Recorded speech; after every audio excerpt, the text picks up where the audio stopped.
Assalamualaikum warahmatullahi wabarakatuh. Perkenalkan, nama saya Sakti Maulana Arsy.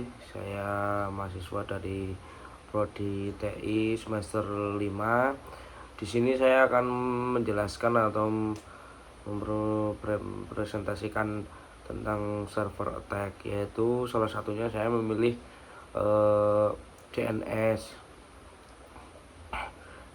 Yang pertama, DNS Name Server Attack. Dalam dunia internet modern, DNS menjadi komponen yang sering tidak terlihat namun sangat krusial. Ketika DNS mengalami gangguan, pengguna tidak dapat mengakses layanan digital meskipun server aplikasi masih berfungsi. Kondisi ini menjadikan DNS sebagai target strategis bagi penyerang dalam melancarkan jaringan. Kemudian yang kedua, apa sih peran DNS? DNS berperan sebagai buku alamat internet yang menghubungkan nama domain dengan alamat IP. Setiap kali pengguna membuka website, proses DNS selalu terjadi terlebih dahulu karena perannya yang sentral. Gangguan pada DNS dapat berdampak langsung pada seluruh layanan digital yang bergantung padanya.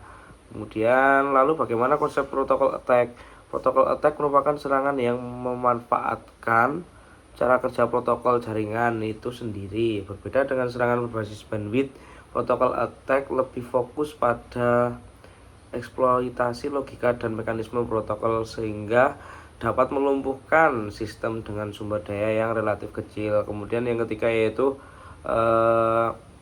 DNS attack sebagai protokol attack. DNS attack termasuk dalam protokol attack karena menyerang mekanisme komunikasi DNS. Penyerang memanfaatkan sifat DNS yang terbuka dan berbasis UDP untuk menciptakan kondisi overload sehingga DNS server gagal merespon permintaan yang sah dari pengguna. Kemudian bagaimana mekanisme serangan DNS? Dalam DNS attack, penyerang mengirimkan permintaan DNS dalam jumlah besar dengan alamat IP yang dipalsukan. DNS server akan memproses permintaan tersebut dan mengirimkan balasan ke alamat korban.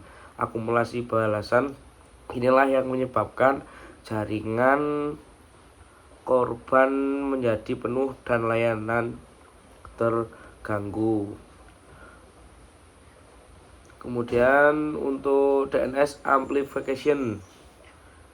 DNS amplification adalah teknik yang memperbesar dampak serangan dengan memanfaatkan respon DNS yang ukurannya jauh lebih besar daripada request.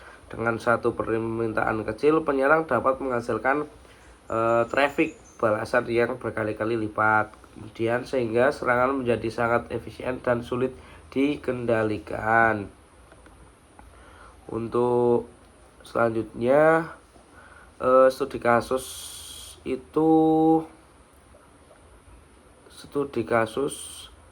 DNS attack, yaitu pada tahun 2020 Google melaporkan adanya serangan DNS amplification di DOS dengan skala sangat besar yang mencapai ratusan juta paket per detik. Serangan ini memanfaatkan ribuan server DNS yang salah konfigurasi sebagai amplifier. Meskipun Google berhasil memitigasi serangan tersebut, kasus ini menunjukkan bahwa DNS attack masih menjadi ancaman serius bagi infrastruktur internet global. Kemudian penutup, DNS attack membuktikan bahwa layanan pendukung internet dapat menjadi titik lemah yang berbahaya. Serangan ini tidak hanya berdampak pada satu sistem, tetapi dapat memengaruhi banyak layanan secara bersamaan.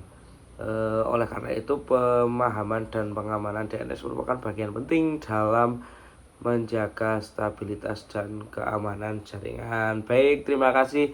Sekian penjelasan dari saya. Bila ada tutur kata atau kesalahan, saya mohon maaf yang sebesar-besarnya. Saya akhiri. Wassalamualaikum warahmatullahi wabarakatuh.